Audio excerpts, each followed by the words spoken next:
Aí, pessoal, são algumas imagens que eu fiz aqui da praia do Olho d'Água aqui na litorânea, no calçadão da litorânea.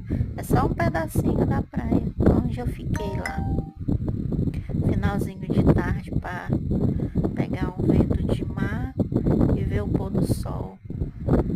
Aí entrei pela noite lá, ainda fiz um vídeo à noite, depois eu posto mostrando os navios que ficam atracados no porto de Itaqui.